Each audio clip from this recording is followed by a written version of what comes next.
Edith Carter, 77, smoothed the creases of her navy blue dress, a simple but respectable choice for the family dinner she'd been looking forward to at her son Garrett's house. It wasn't about grandeur, just a seat at the table, a shared meal, and a few hours with a family she'd supported for decades. At a little past 6 p.m., she checked the clock. Dinner was set for 7. Then her phone buzzed. Expecting a reminder from Garrett or a question about dessert, she slipped on her glasses. Instead, the screen displayed a message from Garrett's number. "You weren't invited. My wife doesn't want you there." 8 words, sharp and cold, hit like a slap. Edith sat down, her heart not just breaking but unraveling. Was this a mistake? A hacked phone? But no, it was Garrett's number, his tone. Memories flooded in. Garrett as a boy clutching her hand on his first day of school, sobbing at 12 over his dog's death, beaming with pride when he introduced Marissa. And now, this grown man, her son, uninviting her from his home. Edith stared at the wall, silent, as something inside her shifted. After years of giving, perhaps it was time to stop showing up for those who didn't want her. The house felt too quiet. She walked to her mother's old secretary desk and opened the drawer where she kept her financial records, each folder meticulously labeled. She pulled out the one marked Garrett.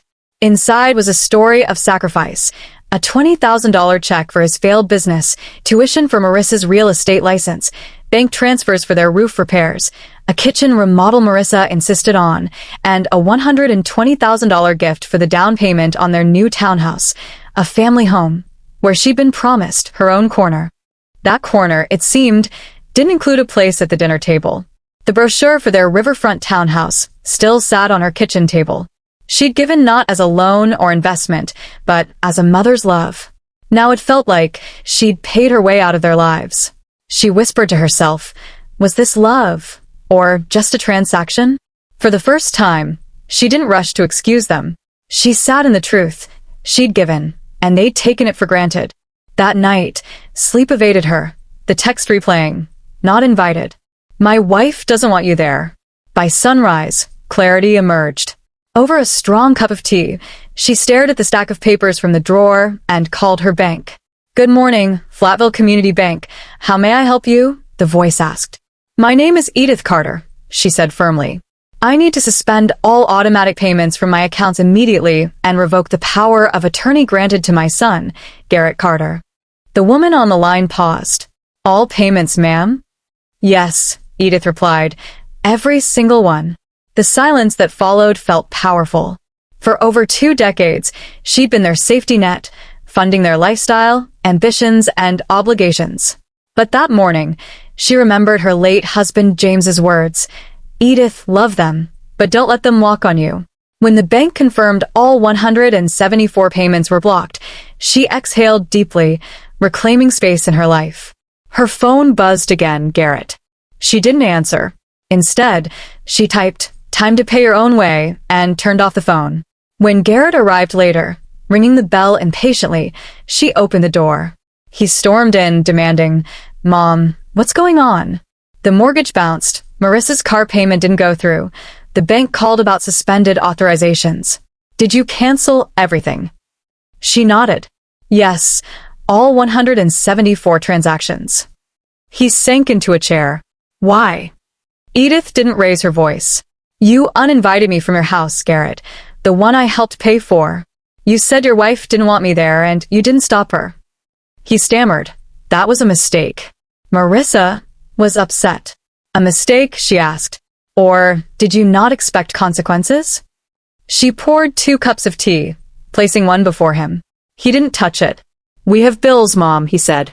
"Loans, Toby's tuition, the house. You've always helped." "I did," she agreed, "but that help became expected, then invisible. Tell me one thing you've done for me, Garrett, not because you needed something, but because you wanted to." Silence answered her. 2 days later, her grandson Toby appeared, disheveled, pleading. "Grandma, I need help. My credit card's frozen. I can't pay rent. My car's overdue. $7,000. She asked, "What did you spend it on?" He mumbled about a new phone, a trip, parties. "You've been working 2 years," she said. "Why haven't you learned to manage your money?" He admitted he always relied on her or his parents. That's the problem, she said. I'm not your bank, Toby. Instead of money, she offered a job lead, part-time work at her lawyer's office. It's honest work, she said. I love you, but I'm done enabling you.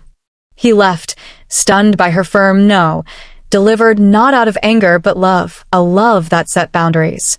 That evening, Rebecca, her granddaughter, arrived with groceries, not to ask for anything but to check on her. As they cooked together, Rebecca said, "Grandma, I saw Dad.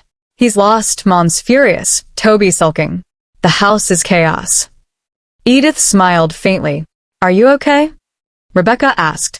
"I'm okay," Edith replied, for the first time in a long time. Rebecca nodded. "You're doing the right thing. I've seen how they use you, especially Mom, always in the best clothes, driving the best car, with you footing the bill." They shared a simple meal, free of tension, just honest connection. Before leaving, Rebecca hugged her. "I'll always be here for you, Grandma. Not for your money, for you." The next day, Garrett called, insisting on a family meeting at Edith's house. At 2 p.m., he arrived, followed by Marissa, her parents, siblings, and friends, a delegation. "You brought an audience," Edith said, unmoved. She allowed only Garrett, Marissa, Toby, and Rebecca inside. Marissa launched into a speech about how Edith's decision affected everyone, her parents' retirement, Garrett's brother, Toby's future. Edith listened, then asked, "When did I become responsible for all of that?" No one answered. "What hurts," she continued, "is how I disappeared from your hearts when I stopped paying." Marissa accused her of manipulation, but Edith stood firm. Family isn't a word we use when we want something. It's a choice we make with our actions, not invoices. Garrett pleaded. "What do you want, Mom? An apology? For us to beg?" "No," she said. "I want you to grow up, to stop confusing love with dependence. And I want you to leave." Marissa stormed out. Toby followed quietly, and Garrett lingered, unsure. "I'll be here," Edith told him. "If you want to talk about us, not money." Only Rebecca stayed, whispering, "I'm proud of you, Grandma." 6 months later, Edith was no longer anyone's emergency contact or financial sponsor. She was just Edith, rediscovering herself. Mornings were spent on her porch with coffee and books, evenings at art classes she'd always wanted to take. Rebecca visited often, their bond free of expectations. Garrett and Marissa sold their townhouse, moving to a smaller apartment. Marissa worked extra hours, Garrett learned a budget, and Toby took the job with Mr. Whitaker, looking more grounded when Edith saw him at the grocery store.